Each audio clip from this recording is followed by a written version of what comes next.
Or if you have any questions for Cynthia when we get started, please pop them in the chat. I will be watching. And once again, thank you so much. And let's get started with the screening. And wherever you might be tuning in, we are the Equalites.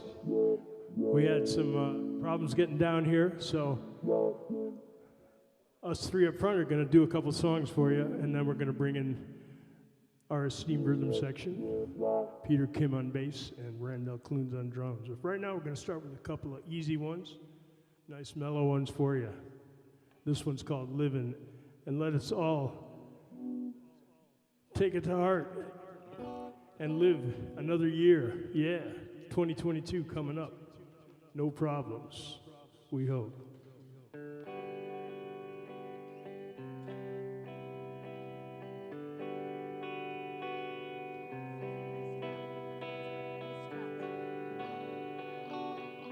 Dedicated to each and every one out there. Happy New Year, everybody. Yeah. 1 minute playing with toys. Next second, big loud noise. We're gone and there you go. No time to let them know.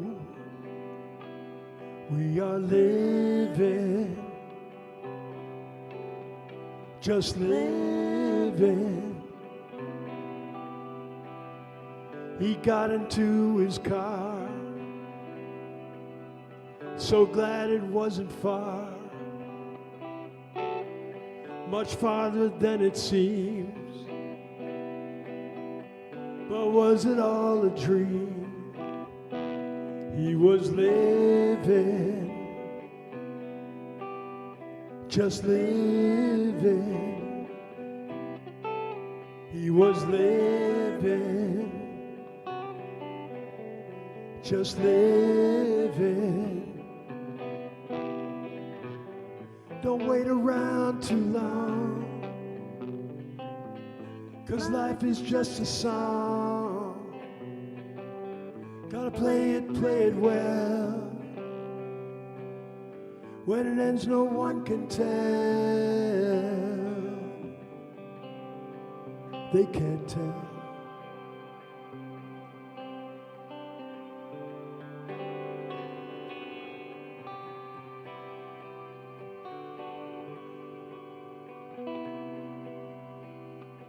The sun was shining bright. There was no end in sight. And then we saw the light. Everything's gonna be alright. We are living. Just living. Yeah. We're living.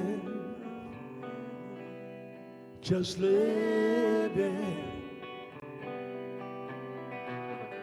Don't wait around too long, 'cause life is just a song. Gotta play it well.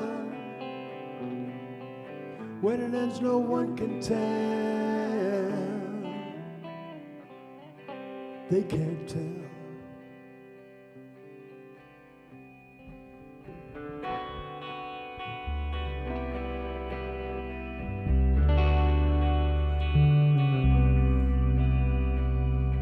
The sun was shining bright.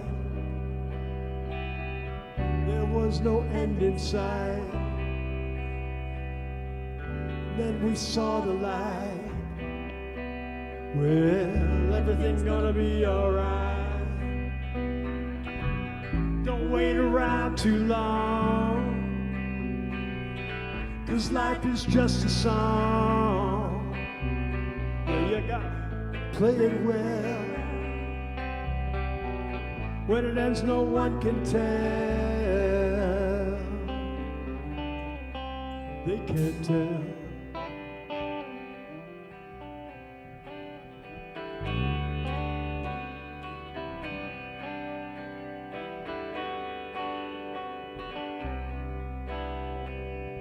One minute playing with toys. Next second, big loud noise. We're gone and there you go.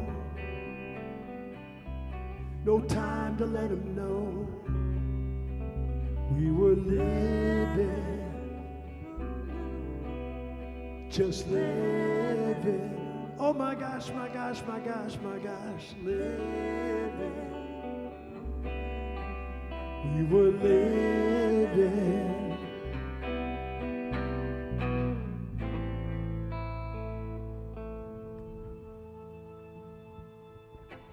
Yeah, that's for the children of the world.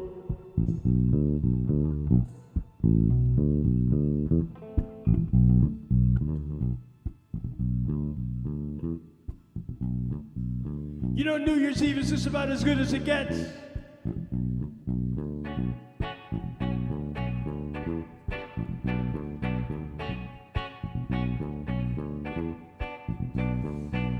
Got a little money with time to spend. Saw the whole game right to the end. Played some nice tunes on my frets. Baby, that's good, good as it gets. Nobody calling to pay my bills. Coffee cup got an endless fill. Wipe the slate clean on some of my debts. Baby, that's good, good as it gets. Life is crazy, life is mad, but I'm living, of that I'm glad. I got heartaches, they just won't quit, but I'm gonna stick it out, get over it. Got some sunshine, clean, fresh air. Girlfriend told me how much she cares. Feel like I'm winning some of my bets. Baby, that's good, good as it gets. Ooh, yeah. Baby, that's good, good as it gets.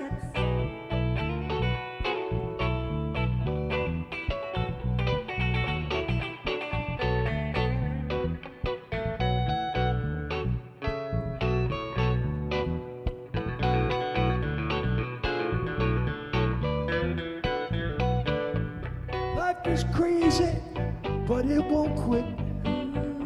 You can make it, don't you go to fits. All that promise, you know it's still there. You can win it, fair and square.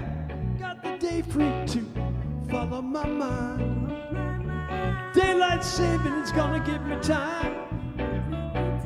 Baby called, said that dinner's all set. Yeah, baby, that's good, good as it gets. Ooh, yeah. Baby, that's good, good as it gets. Ooh, yeah. Baby, that's good, good as it gets. Ooh, yeah. Baby, that's good, good as it gets. Got the day free to follow my mind. Daylight saving is gonna give me time.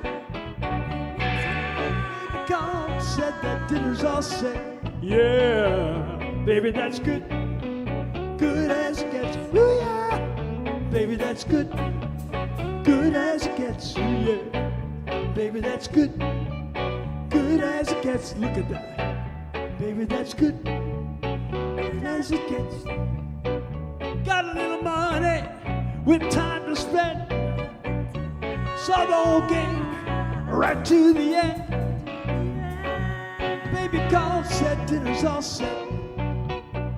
Baby, that's good, good as it gets. Ooh, yeah. Baby, that's good, good as it gets. Ooh, yeah.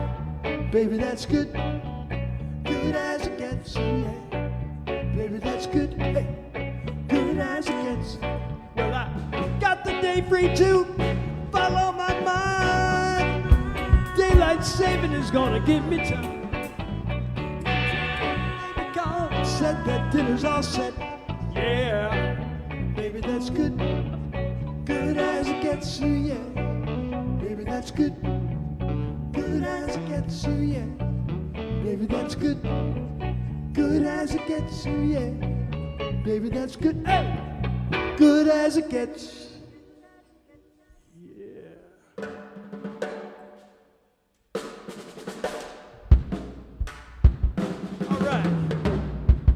got Mr. Randall Clunes on the drum kit, my sparring partner for many years, going back to Louis Caboose.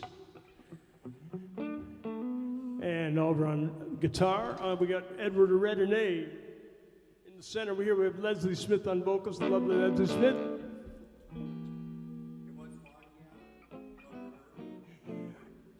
We are early, I guess. I don't know. Time. Who knows what time is anyway? It's relative. Like in a few hours, it's going to be another year. So, boy, that 21 went by quick, right? In a matter of moments, it's going to be 22.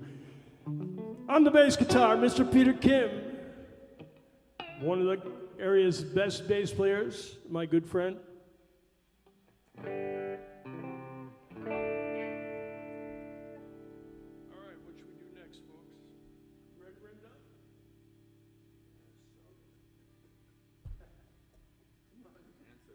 Let's plow through it. Let's do a little sailing. We're going to pretend we're out on a boat right now and sail a little bit for you.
you so much. Yeah, we are the Equalites. Happy New Year, everyone.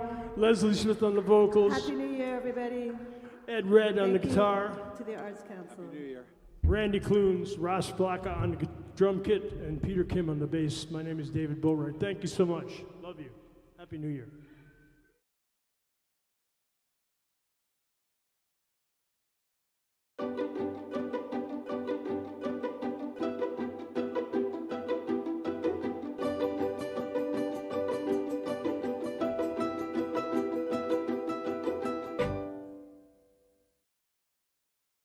A couple years ago, I approached the city of Northampton about planting this slope here on Crafts Avenue, which has been mowed historically by the maintenance crew for the city of Northampton wearing golf cleats because it's so steep.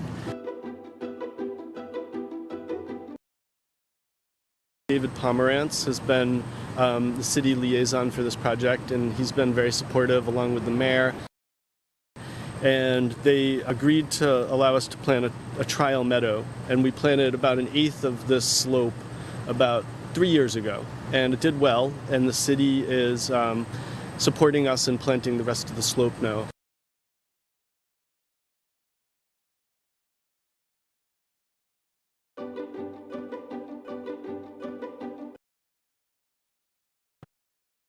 So we're able to make this project happen because Kiter Builders donated their time to strip the slope, which is a fairly large area, and they used machinery to do it. Northeast Environmental, a company out of Amherst, donated the mulch and the mulching.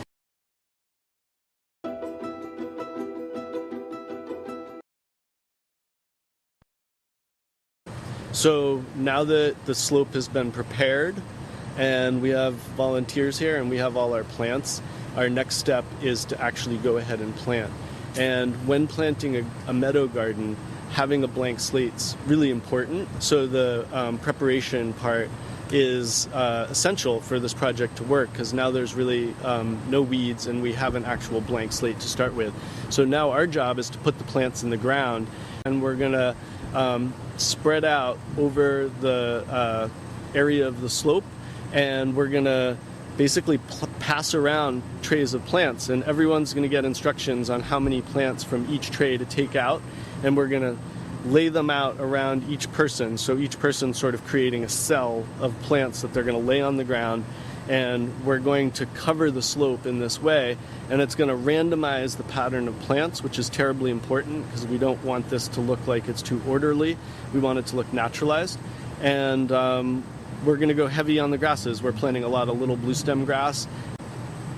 When we plant, we're basically using trowels, and we're just digging a hole that's big enough for the root ball of each plug, which is about 3 inches deep and 1 inch wide.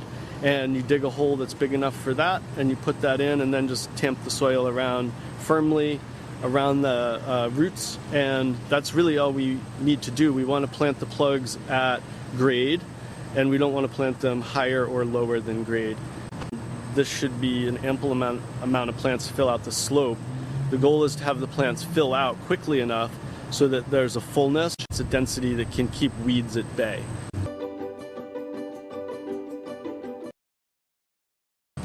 So now I've come back 2 weeks later to look at the work we did. One of the most amazing things about it was that it only took 3 hours to put over 3,200 plugs in the ground. And despite it being slope and a difficult site to plant, it went really well. I've only watered these plugs twice over the course of 2 weeks. And the goal is to water them as little as we can get away with, because we want the roots from them to really seek water and to spread out into the ground around them. We also planted some shrubs in the very back to frame the slope and to hide the guardrail.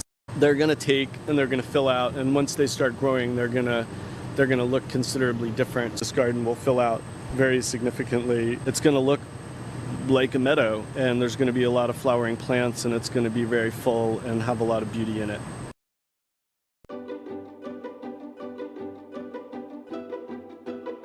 This is Lawns into Meadows. It came out last July. I wrote it to basically explain how to transform your yard into valuable pollinator habitat. And this explains how to do that, explains my background as a landscape designer. We ended up having about 15 to 17 volunteers. So we also have co-sponsors, which are Western Mass Pollinator Networks and the Mass Pollinator Network, which is a subsidiary of NOFA. And I would just want to thank them for getting the word out about this and supporting this project.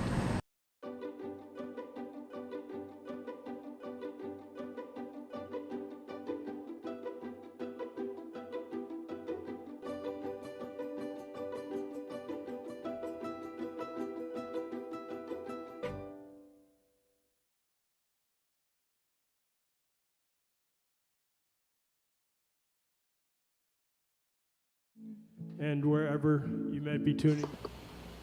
Hello. Welcome, Focus Locus. Welcome, Cynthia. Thank you so much for joining us. Do you want to say hello to our audience? We are now live. I'm so happy for an audience, always. And So we thank just- you so much. This is a great program. Thank you. Yes, every week it gets better, I think. Which is, I think, sort of the theme of our episode a little bit, because we're going to be talking about we're going to be talking about your history and your sort of past year and a half or so exploration with digital cameras and live switching and learning an immense amount in a short amount of time.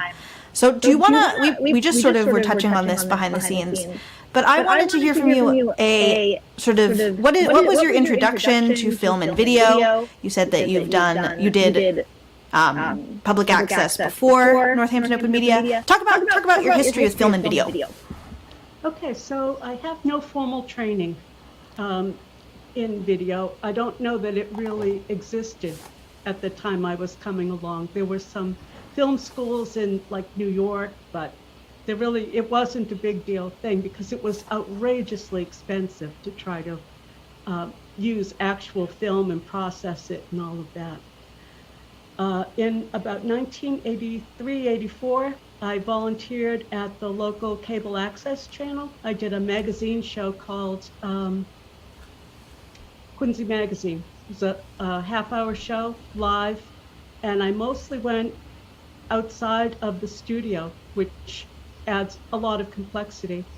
The equipment we used were fairly heavy cameras. The tripods were heavy. We had to use 3/4-inch videotape.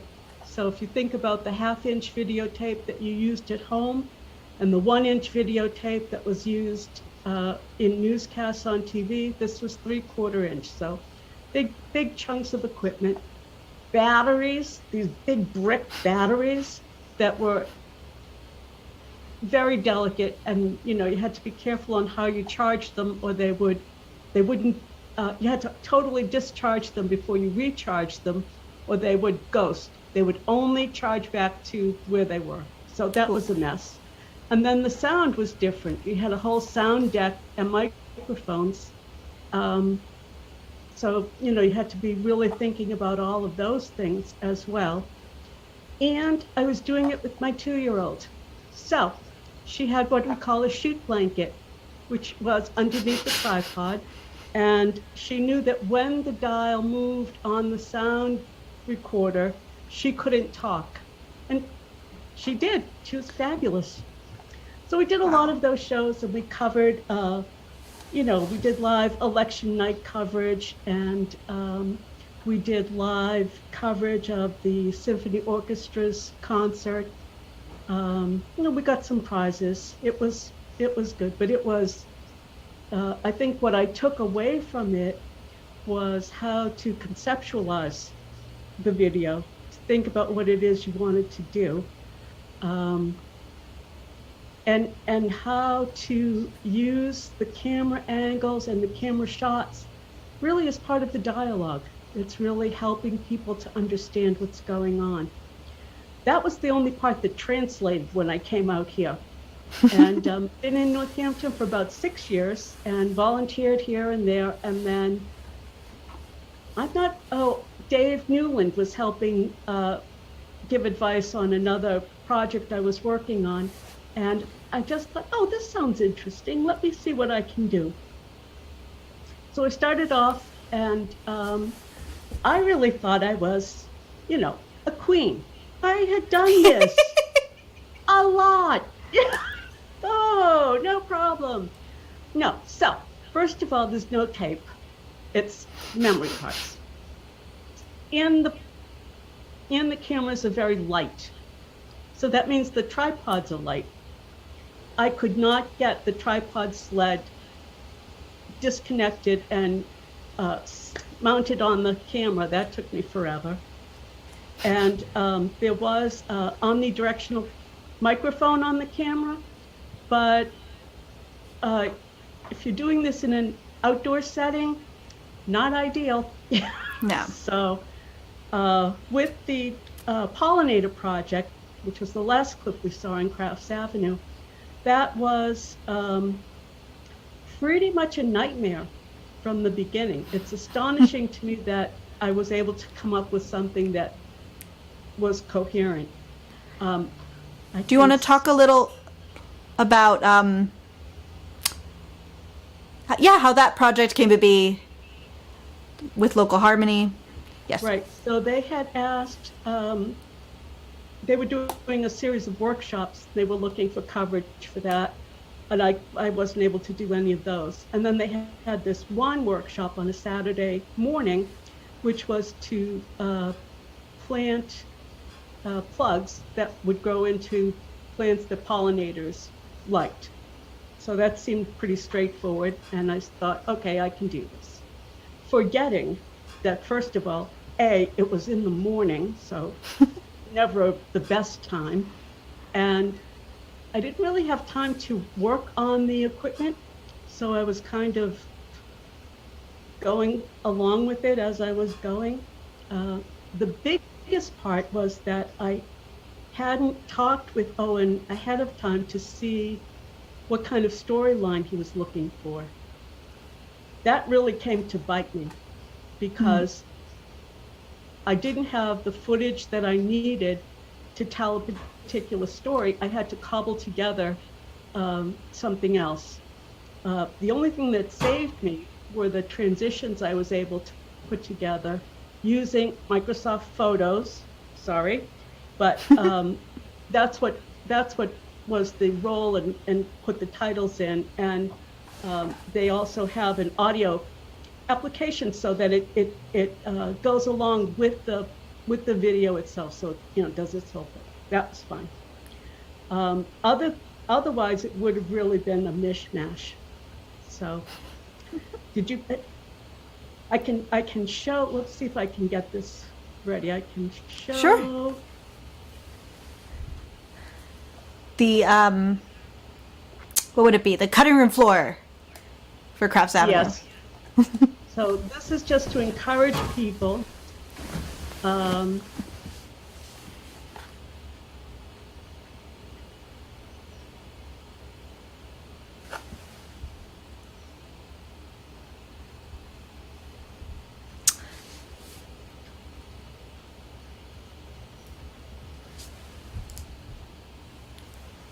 As sort of an aside question, do you have any of the old programs that you did anywhere? I do have some of them. Some of them were put on, donated to the library. I did one that was a celebration of Quincy becoming a city, the 100th anniversary of that. Mm. Those would be in this amazing to clip see. You'll see, maybe.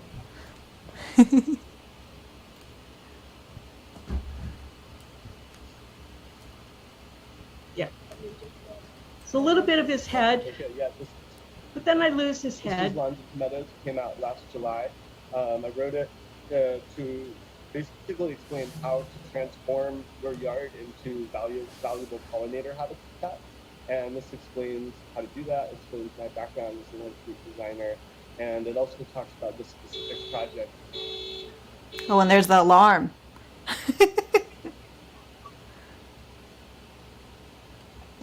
So the thing I loved about that part, was the horn. I thought that really spoke to the fact that this was a really urban piece of landscape.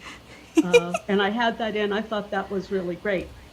Fortunately, I showed it to you, Liz, and I showed it to Dave. And Dave has a great critical eye, and he thought it was distracting. So I took it out, and yeah, you know what? It was distracting. So I guess my second bit of advice would be, even though you love something and you worked really hard to get it to a place to include it in your video, if someone you trust asks you to rethink it, rethink it. It's good to ask for feedback in general. Yes, but also believe the feedback. Don't be too proud.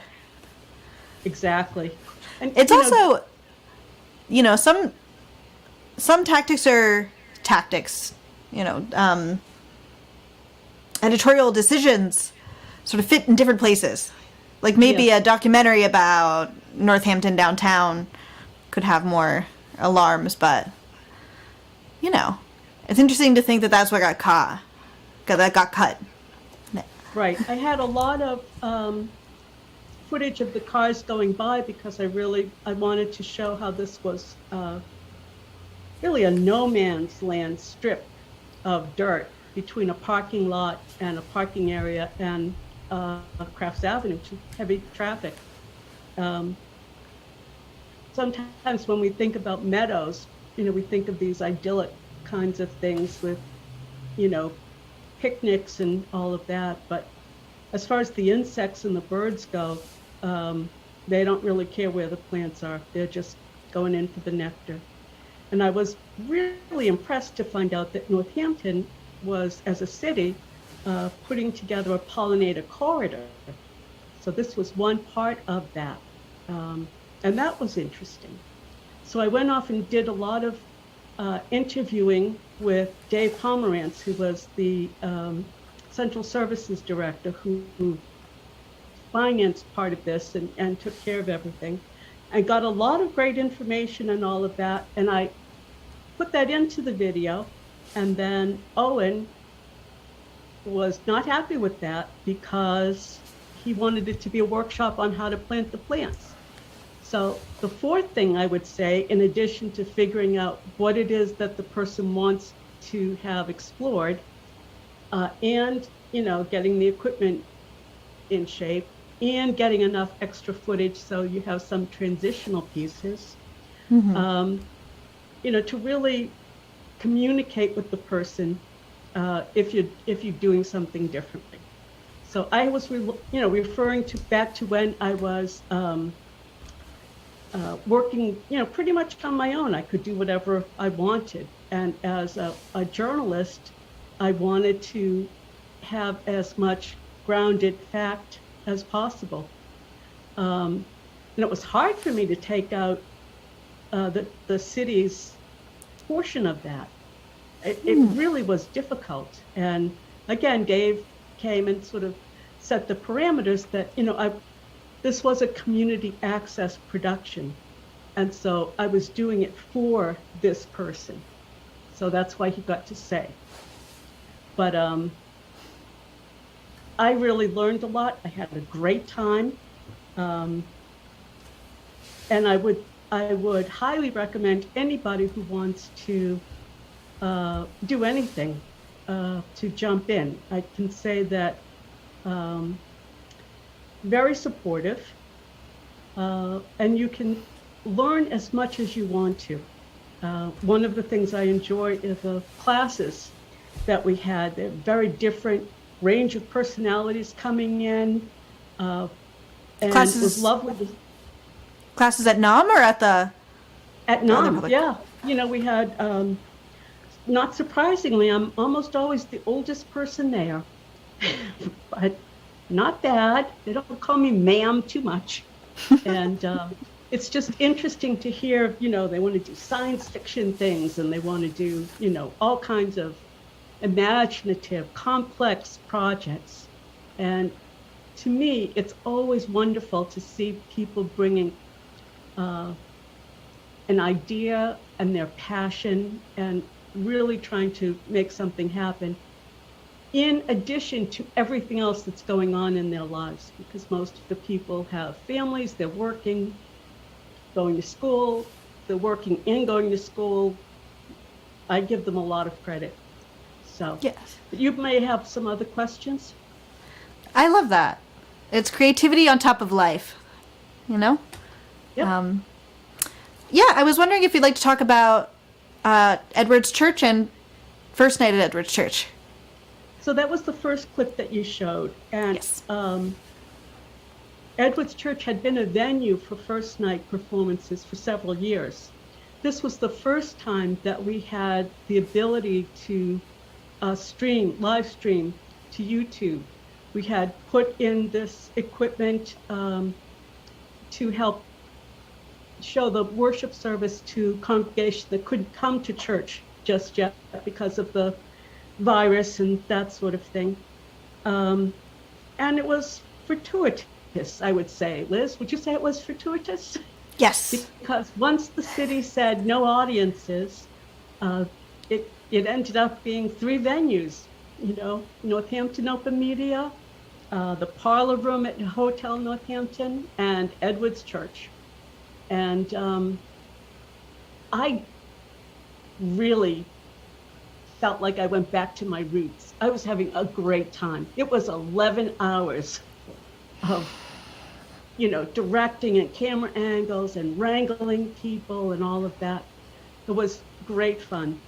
Part of what was difficult was the length of time, the amount of people that we had to move, and the paucity of people acting as floor runners or stage managers. So we had to, you know, I had to like jump up and do this as well.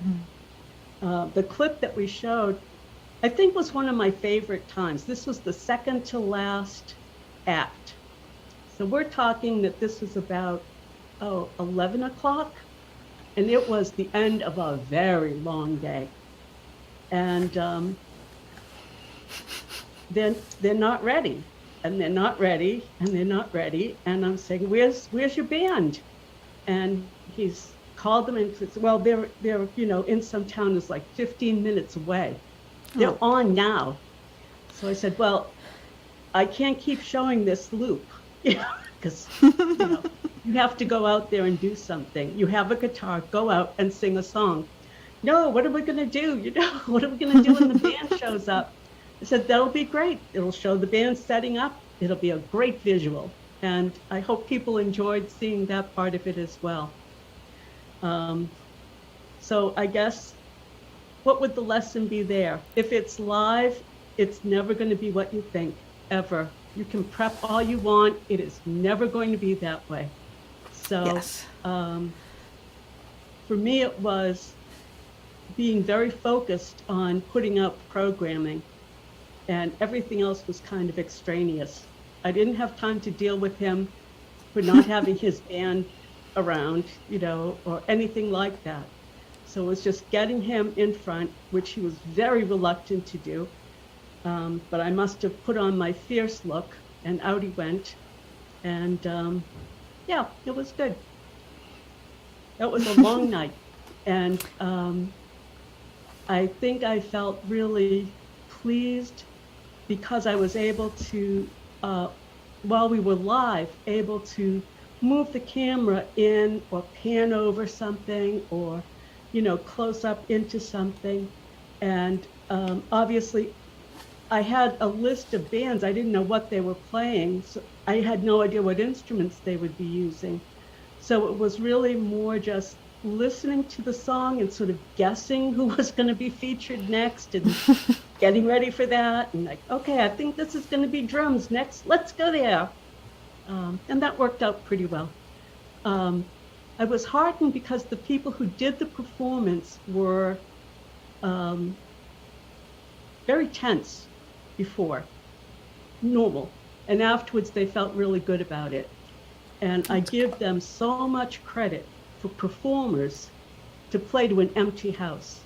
There was nobody there but the sound guy. I was, you know, not in that area. So yeah, lots of lots of admiration for them to really bring their energy to it. I also think that Edwards Church is such a beautiful building and such a cool place to play with camera angles and lighting. And do you want to talk a little bit about the setup and sort of, Yeah, your it closet? is a beautiful church, and this closet. Wow. Well, as with everything, when you're trying to engineer a new process, it's never simple. So we had to figure out the least amount of wiring, the kind of equipment we might need, where we're going to get the power, all of those things. And there were people involved doing it, but everybody had a slightly different idea of what was going to happen. Fortunately, it almost all worked out in the end. We have two, and you'll have to remind me, what are the remote cameras called? They look like little robots. TRMs or something. Yeah, it's pan, tilt, zoom. So PTZ. PTZ, right. PTZ. Which are very capable and have great lenses. And then we also, because we wanted to show the Zoom meeting on a monitor in the sanctuary so people could sort of be together, we had that whole thing wired on, running that from a laptop in the studio through some HDMI cables, through a Marshall and onto the screen. That was a little too complex. We never really got that solid. And I felt badly about it until I did kind of a roundup of the area churches and church I had belonged to before that was, highly sophisticated. And they were all just live streaming to YouTube or recording the service. Nobody was doing what we were doing. So that felt a little better. But I think I'm not going to say there's a positive side to the pandemic. I don't think there is a positive side. But one thing that was interesting to me was how quickly people were able to adapt to using what we think of as technology and computers and being on Zoom meetings and all of that.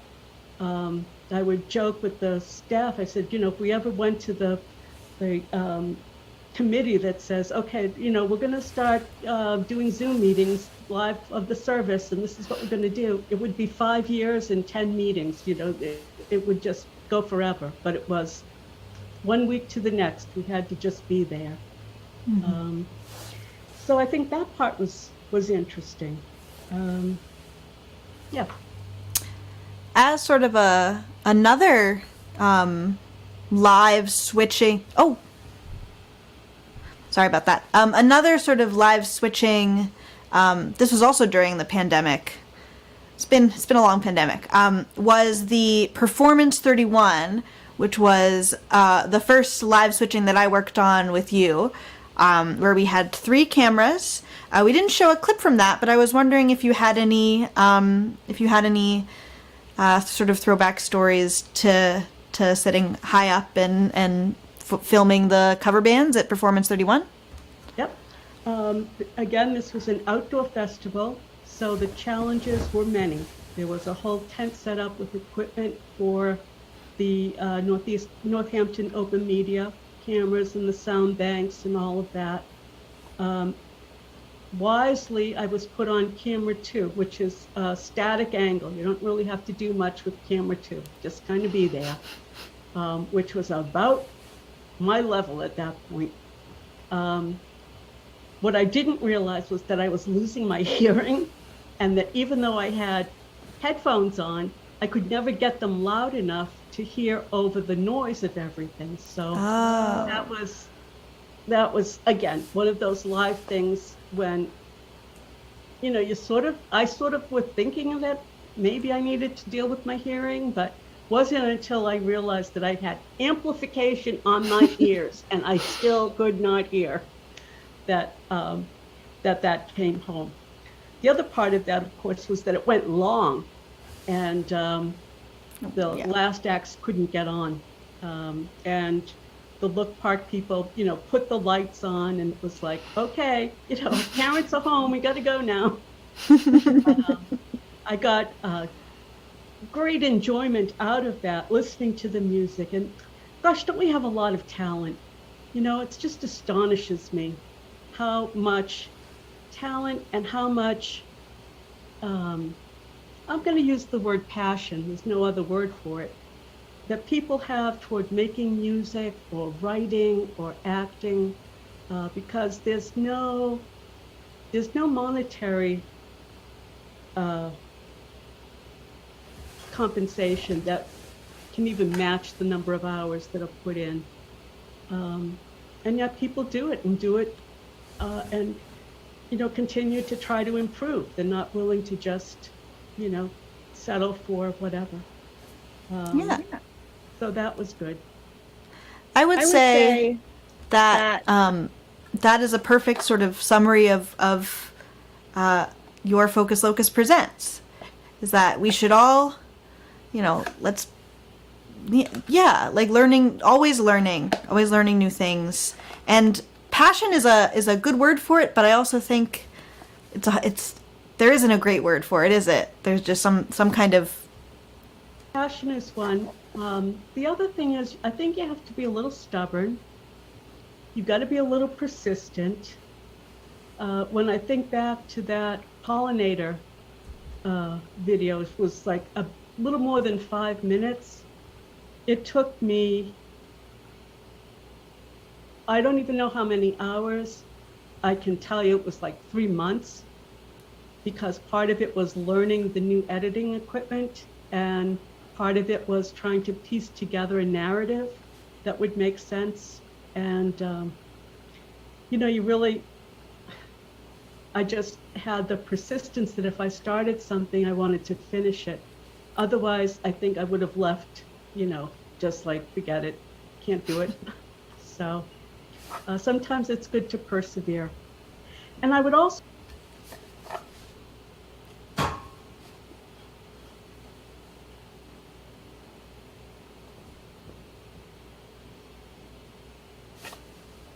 worked out great with the Edwards Church first night, because I had a sound engineer. I didn't have to worry about any of that. And Liz, you came over before you went to your shift at the parlor room to check all of the hookups and make sure, because we did move things around, make sure that worked. So I think that was all good. Yeah, these are film and video is really a team sport, I think, especially live. Yeah. Yourself, which I was. It's still a team sport, because it was people getting the gear together to get me out the door, to be available for questions, to, make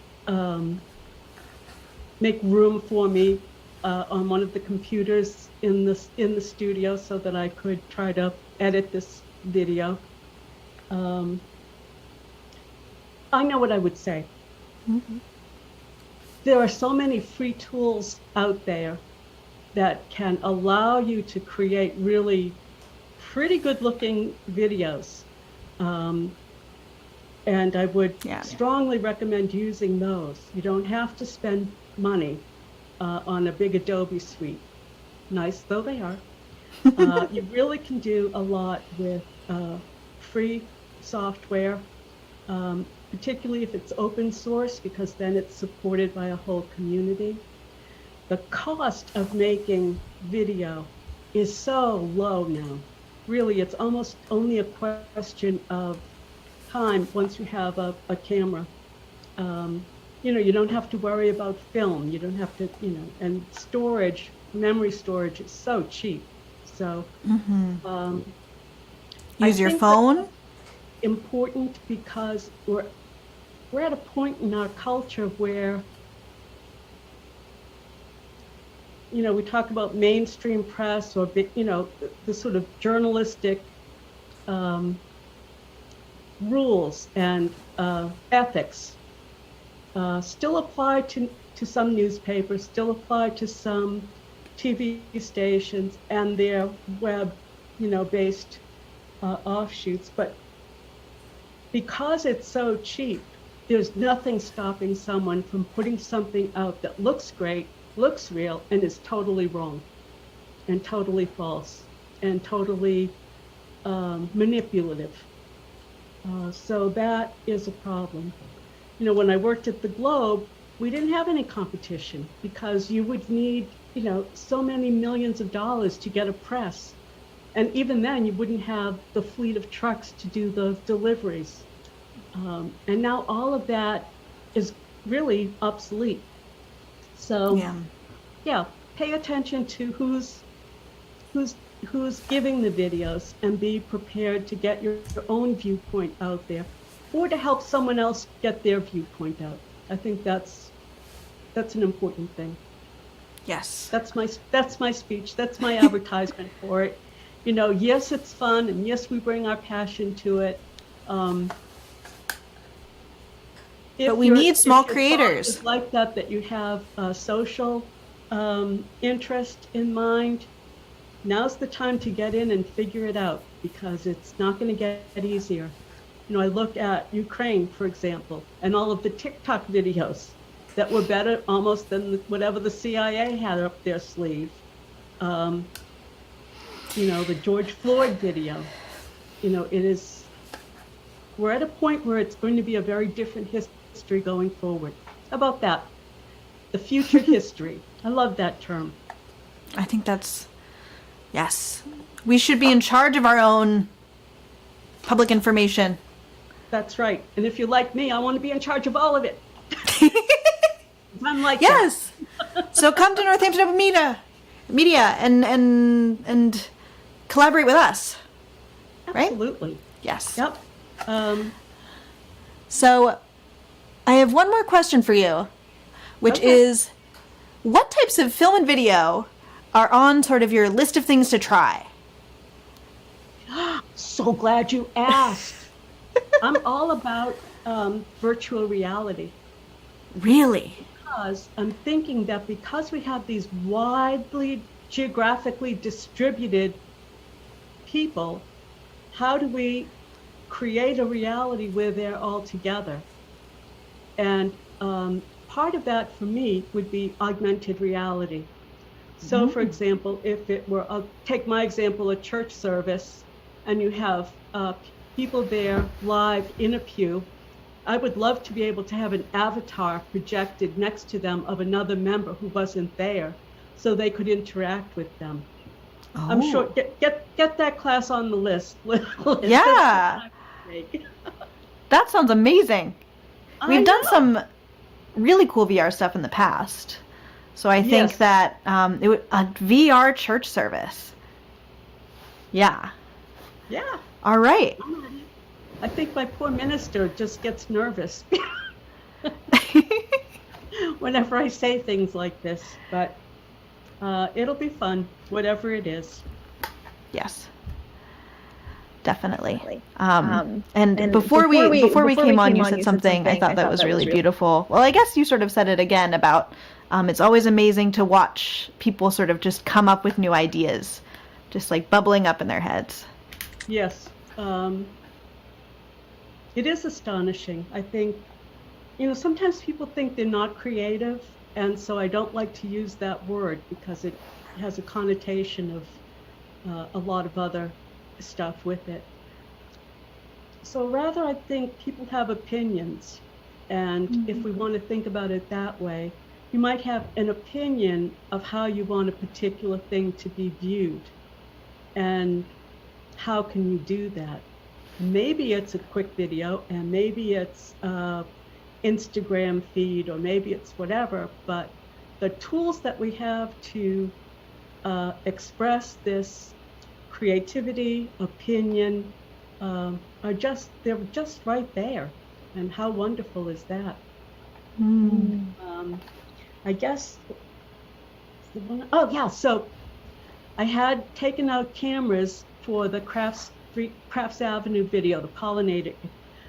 But then I had to get more footage. So I went out there with my Samsung camera, my Samsung phone, and took short clips of video and threw those in. And it really wasn't that bad. So again, that's the remarkable thing about digital videography, is that you get plenty of second chances, and you don't have to worry about losing information if you have to copy something over.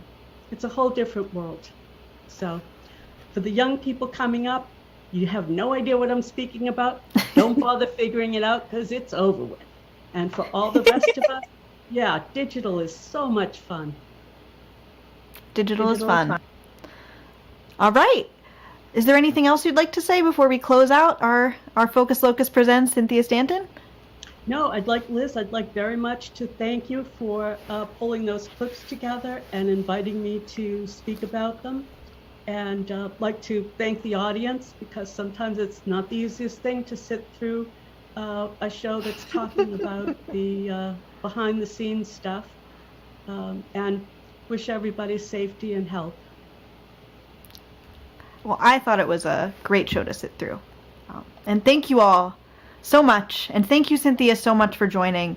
This was not only incredibly illuminating as far as you as a creator, one of my favorite members of Northampton Open Media, of course, and also I think that, I don't know, I'm so excited to learn more and see more things that you make and help you make more things. And you can help me make more things in our little community public access station. Yep. All right. Good night, everybody. Thank you for watching. Oh, do you want to show the... Here, let me show. We are showing the electric palm tree. Oh, yes. Okay, I have the electric palm tree. You know, I because I'm older and I'm sort of passing things along, I got rid of almost all of my Christmas decorations, my Christmas ornaments, and mentioned that to a friend of mine who sent me an electric palm tree, 7-foot-high electric palm tree, which is exactly what I needed and has come out of storage twice now for other events. And then I also have the photo from the crowd viewfinder from Performance 31. And wow. And with that, good night, everybody. Thank you, Cynthia. Saying thank you to our audience. See you next. Oh, wait. We're taking 1 week off, and then I'll see you on March 9th for Scott Hall TV. Cynthia, you stay right there. And everyone else, see you next week.